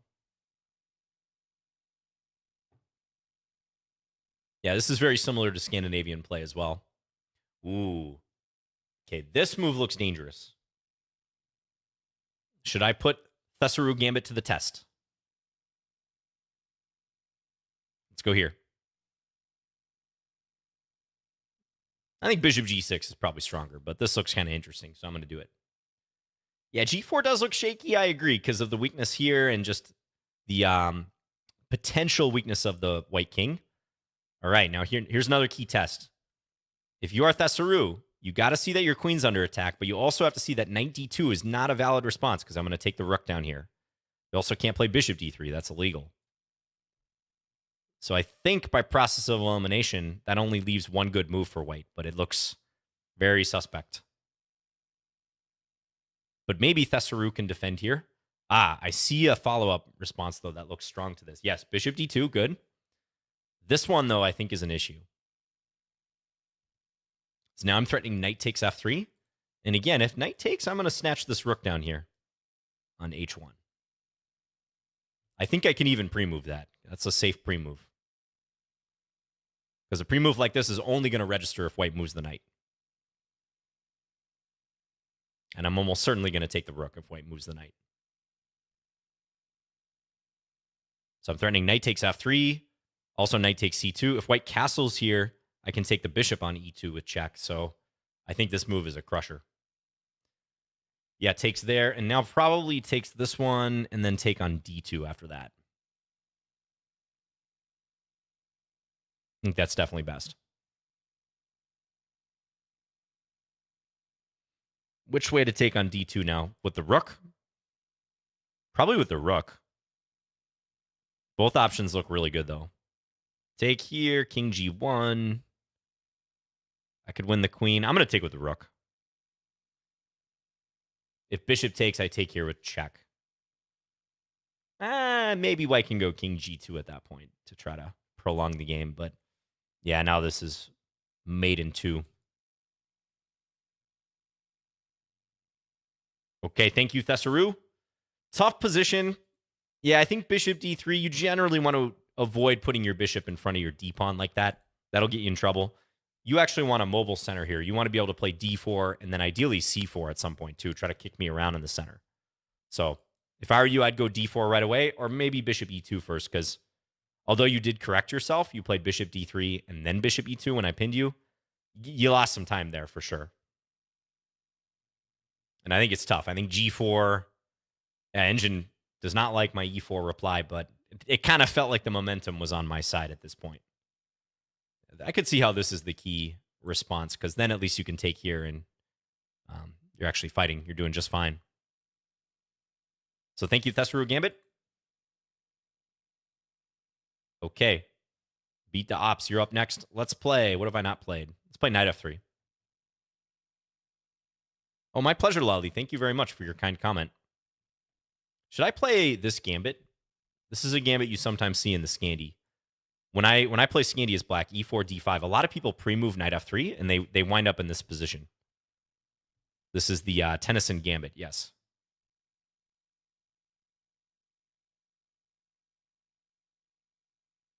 On YouTube, they're talking about the Benko gambit, and someone was asking, is the Benko gambit bad now? Yeah, you know, as far as I know, the Benko gambit is one line that's really suffered from engine analysis. My understanding is that the Benko gambit for black at the high level is like borderline unplayable these days. You know, maybe 20 years ago, you could get away with playing it at the Grandmaster level. I think those days are long gone. I really do. The accepted lines are really tough for black. I think even there's some lines where even if white takes on b5 and then doesn't take on a6, black still really struggles.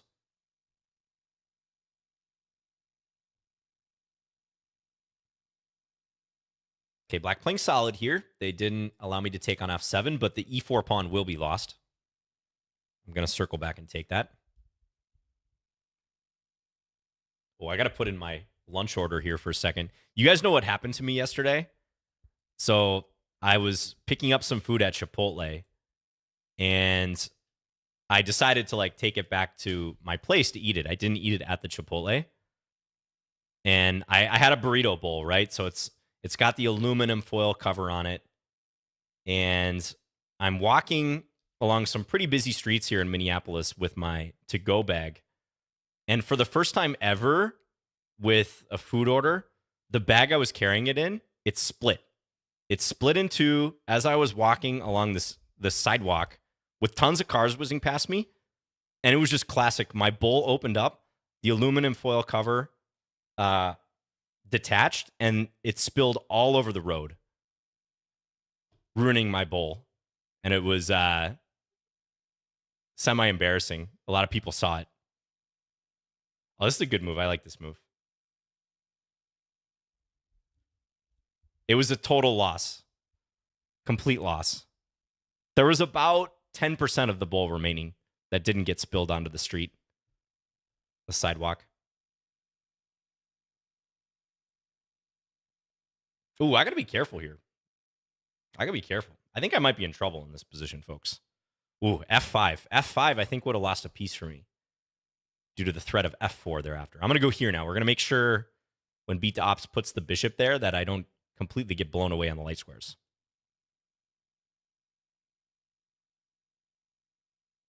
Pigeons ate good that day. Well, you know what I did? I tried to be a good citizen. I actually cleaned it up. I wasn't too far away from my place, so I went inside and I got a garbage bag and I came back and cleaned it up off the street because it looked pretty disgusting. And yeah, I just made sure that no one stepped in it, or people walking their dog didn't get their dog eating Chipotle, although the dog would have probably loved that.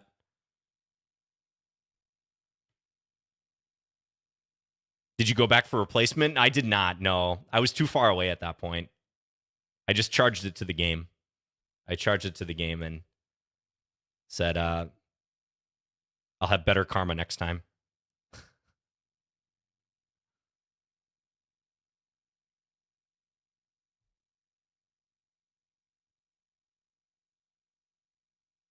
Yeah, I know. The dog would have been eating well. A dog who happened upon that would have ate really well.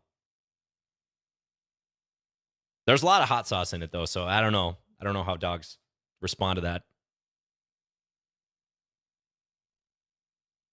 But do you guys have a similar story like that where maybe you've spilled some coffee or something at a really inconvenient moment? I did that in the stairwell of my apartment one time. I was on the top floor getting some coffee, and this pawn has been hanging for a while. I should take it. Just filled up a big mug just like this. And I'm walking down the stairs. There's no one around, but I fumble it and it goes tumbling down 2 flights of stairs. Oh, another queen. Beat the ops resigned though before I could take it. And it just obviously spilled everywhere, covered almost all the surfaces. And have you guys ever done anything similar like that? Yeah, carton of eggs while you're walking home. That's a classic one.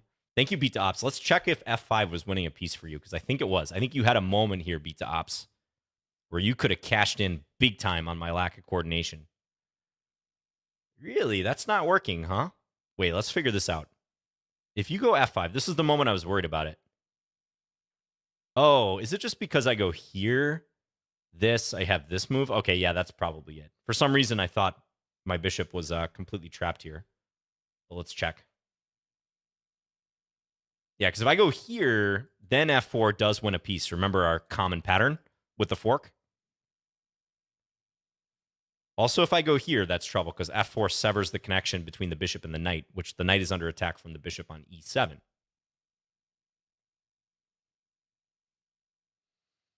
Okay, so yeah, I guess you didn't miss a major opportunity, but boy, that pawn on A7 was just hanging for multiple moves.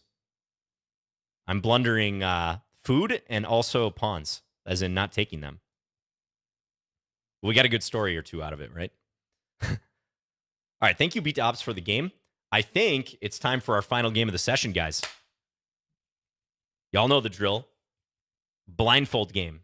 Who's going to be the lucky recipient of my attempt at a blindfold game here? We're going to go to our preferences, which if you ever want to play blindfold on your end, if you want to try it against someone, you can go to the preferences and then down here, blindfold chess, invisible pieces, click yes. And now when I accept the challenge, we're not going to see any pieces. Manganese Carlsen. I don't remember from the periodic table of elements, Manganese Carlsen, but good luck to you. I'm playing black here. D4. Okay, let's play D5. If you guys want to watch this game with side of the pieces, go to Lichess, follow me or Manganese, and you can see the position. Or if you want to suffer like I'm suffering here without side of the pieces, keep it tuned here. All right, the London system. All right, I can deal with that. Let's play C5.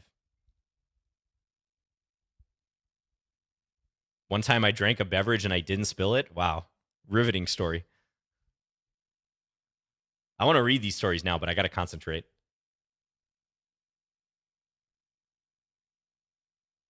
And I must concentrate. Okay, knight bd2. All right, at least I'm very familiar with this pawn structure. It's easier to play these blindfold games when there's a stable pawn structure. That is a constant. Last week, I hung my queen in a very weird, unstable position, which I think is a good case in point. All right. I kind of want to gambit that pawn. This pawn down here. I'm going to do it. I'm going to go for it. Now, taking on b7 is actually the critical line.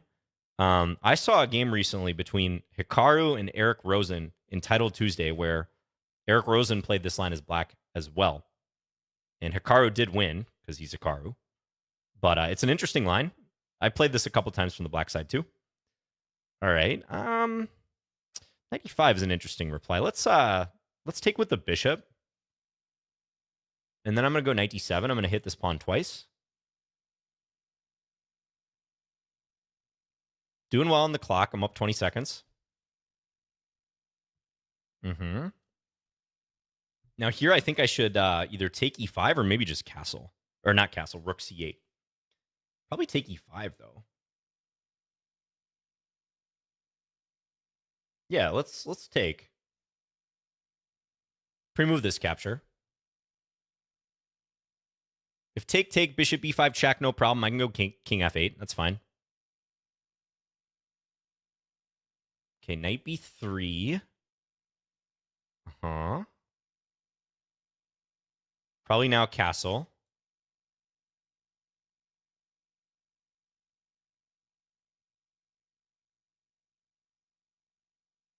Bishop b2. Okay, maybe now bishop d3. I feel like that would be kind of annoying. Or knight d3. Which one?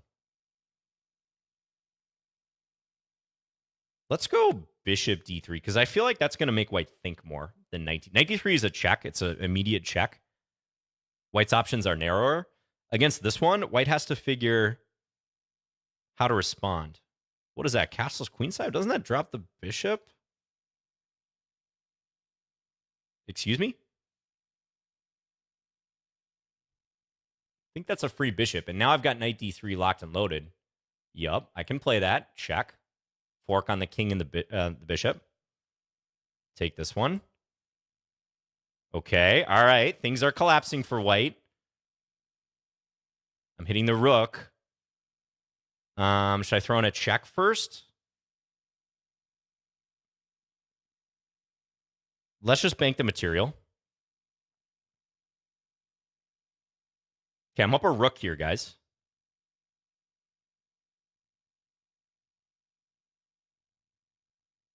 Knight d4. Okay. Let's give a check here. Let's hear that king steps. King b1. I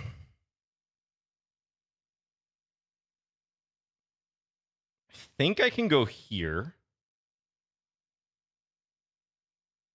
Wait, isn't the queen hanging?